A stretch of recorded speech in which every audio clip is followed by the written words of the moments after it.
എല്ലാവർക്കും സുഖമല്ലേ? ഇന്ന് ഞങ്ങളൊരു ചക്ക വേവിക്കുന്ന വീഡിയോ ആയിട്ടാണ് വന്നിരിക്കുന്നത്. അപ്പോൾ ഞങ്ങൾക്ക് പരിചയമുള്ളൊരു ചേച്ചി ഞങ്ങൾക്ക് ചക്ക തന്നു കേട്ടോ. അവരുടെ വീട്ടിൽ ഒത്തിരി ചക്കയുണ്ട്. പിന്നെ എല്ലാവരുടെയും ഇപ്പോൾ ചക്ക ആയി വരുന്നതേ ഉള്ളൂ അല്ലേ, പക്ഷെ ഇത് നല്ല മൂത്ത ചക്കയായിരുന്നു. അപ്പോൾ അത് നമുക്ക് ചക്ക വേവിക്കാമെന്ന് പറഞ്ഞിട്ട് അമ്മ ഇതാണ്ട് ചക്ക വൃത്തിയാക്കുവാണ് കേട്ടോ. ഞങ്ങൾ ഇതുപോലെയാണ് ചക്ക വൃത്തിയാക്കുന്നത്. നമുക്കിങ്ങനെ എളുപ്പത്തിൽ വൃത്തിയാക്കാനായിട്ട് സാധിക്കുമേ. എന്നിട്ട് ഇതാണ്ട് ഇങ്ങനെ കൊത്തി കൊത്തി ഇടും. പിന്നെ അതിൽ നിന്ന് ചകിടിയും ചുളയൊക്കെ വേർതിരിച്ച് മാറ്റുവേ. എൻ്റെ അമ്മയാണ് കേട്ടോ വൃത്തിയാക്കുന്നത്. അമ്മ എല്ലാ ചക്കച്ചുളയും ഇങ്ങനെ കൊത്തിയിടുന്നുണ്ട്. ഇനി ഞങ്ങളത് വൃത്തിയാക്കുവാണേ. ചക്കച്ചുളയെല്ലാം വൃത്തിയാക്കിയിട്ടോ ചകിടിയും കുരുവൊക്കെ വേർതിരിച്ച് മാറ്റിയേ. ഇനി ഈ ചക്കച്ചുള ചെറുതായിട്ടൊന്ന് അരിഞ്ഞെടുക്കുവാണ് കേട്ടോ.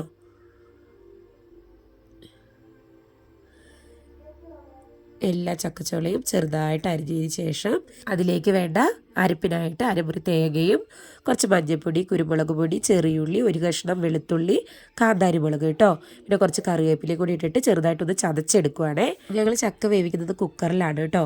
അപ്പോൾ ഇത് അരിഞ്ഞു വെച്ചിരിക്കുന്ന ചക്കച്ചുള കുക്കറിലേക്ക് വാരിയിടുവാണേ. പിന്നീട് നമ്മൾ ചതച്ച് വെച്ചിരിക്കുന്ന അരപ്പും കൂടെ അതിൻ്റെ മുകളിലോട്ട് ഇട്ട് കൊടുക്കുക കേട്ടോ. നല്ല വേവുള്ള ചക്കയായിരുന്നേ. അതുകൊണ്ട് ഞങ്ങൾ 1.5 കപ്പ്, വലിയ കപ്പ് 1.5 കപ്പ് വെള്ളമാണ് ചേർത്ത് കൊടുക്കുന്നത് കേട്ടോ. നമ്മൾ ചക്കച്ചുള കഴിച്ച് നോക്കുമ്പോൾ അറിയാം വേവുണ്ടോ ഇല്ലയോ എന്ന്. അപ്പോൾ അങ്ങനെ താണ്ട വെള്ളം ചേർത്തു. എന്നിട്ട് ഇനി അതിലേക്ക് ആവശ്യമായിട്ടുള്ള ഉപ്പും കൂടെ ഒന്ന് ചേർത്ത് കൊടുക്കുവാണേ. ഉപ്പിട്ടതിന് ശേഷം 1 സ്പൂൺ വെളിച്ചെണ്ണയും കൂടെ അതിൻ്റെ മുകളിലൂടെ ഒന്ന് ഒഴിച്ചു കൊടുക്കുന്നുണ്ട് കേട്ടോ.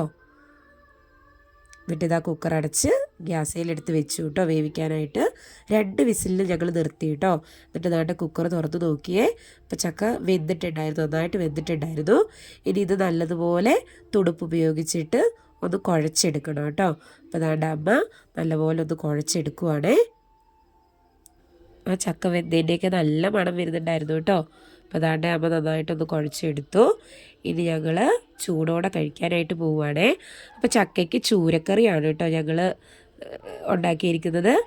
അപ്പോൾ അതാണ്ട് മുളകിട്ട് വെച്ച നല്ല ചൂരക്കറി ഇതാണ്ട് ചക്കയുടെ മുകളിലൂടെ ഒഴിക്കുവാണേ. കാണുമ്പോൾ തന്നെ വായിലൂടെ വെള്ളം വരുന്നു അല്ലേ. അപ്പോൾ നമ്മുടെ സ്വാദിഷ്ടമായ ചക്കപ്പുഴുക്ക് റെഡി ആയിട്ടുണ്ട് കേട്ടോ.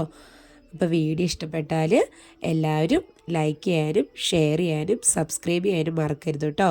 അടുത്ത വീഡിയോ ആയിട്ട് കാണാവേ. ബായ്.